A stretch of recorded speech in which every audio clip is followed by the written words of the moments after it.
નમસ્કાર.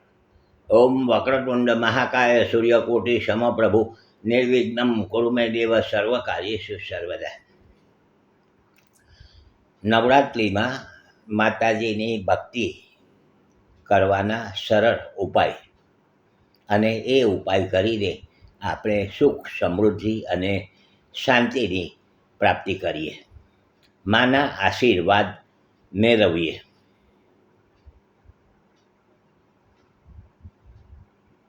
આપણા ઘરની અંદર અખંડ દીવો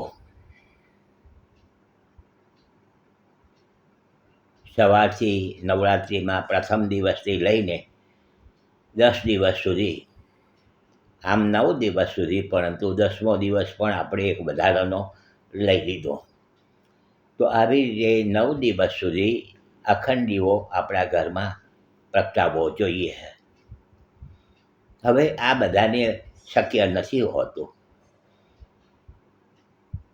કારણ કે માં જ્યોતિર્મય સ્વરૂપ છે. આપણે ગરબામાં જે દીવા મૂકીએ છીએ એ જ્યોત છે, ભગવાન માની જ્યોત છે. તો એ દીવો પણ એક માની જ્યોત છે. માં હાજરા હજુર છે. દીવો અગ્નિ પ્રગટ થયા એટલે માં એની અંદર આવી ગયા, આપણે ભાવ કર્યો.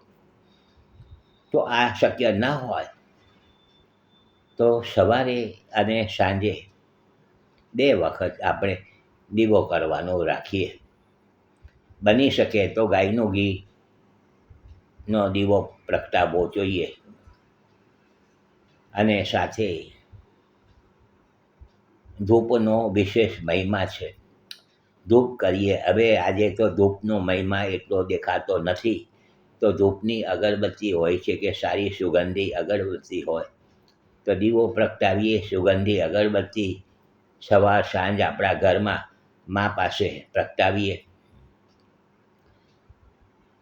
આપણું ઘરનો જે માહોલ છે તે આખો બદલાઈ જશે. આપણો ઘરનો માહોલ ભક્તિમય બની જશે. નેગેટિવ ઉર્જા આપણા ઘરમાં જે કંઈ ખસે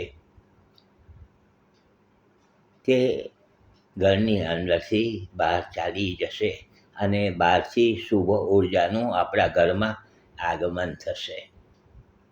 જોજો, આ બહુ સમજવા જેવી વાત છે. તો આ થયું પ્રથમ સરળ ઉપાય.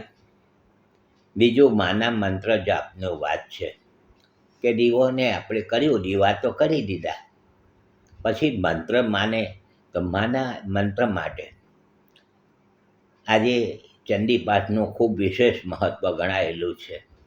ચંડીપાઠ પહેલાંના વખતમાં તો લોકો અઠવાડિયામાં 1 વખત કે મહિનામાં 1 વખત પોતાના ઘરે મહારાજને બોલાવીને ચંડીપાઠનો પાઠ કરાવતા હતા, પરંતુ આજે એ પ્રથા લુપ્ત થઈ ગઈ છે. તો આપણા ઘરની અંદર 9 દિવસ ચંડીપાઠના પાઠનું વાંચન થાય. બને તો રોજ કરાવી શકાય છે, આપણી જાતે પણ વાંચી શકાય છે. અને હવે તો ગુજરાતીમાં, શુદ્ધ ગુજરાતીમાં પણ ચંડીપાઠ બજારમાં મળતા હોય છે. તો ચંડીપાઠનો રોજ 1 અધ્યાય વાંચીએ, 3 અધ્યાય વાંચીએ, 5 અધ્યાય વાંચીએ, જેમ આપણને અનુકૂળ લાગે તેમ. કારણ કે આપણે સરળ ઉપાયની વાત કરીએ છીએ. ચંડીપાઠની અંદર 13 અધ્યાય આવે છે, 13 અધ્યાય, અને 13 અધ્યાયમાં 700 શ્લોક છે. તો આ વાતો છે. માની ભક્તિ કરવી છે, માની કૃપા મેળવવી છે, તો થોડોક સમયનો ભોગ આપવો પડશે. બહુ સમયની જરૂર નથી.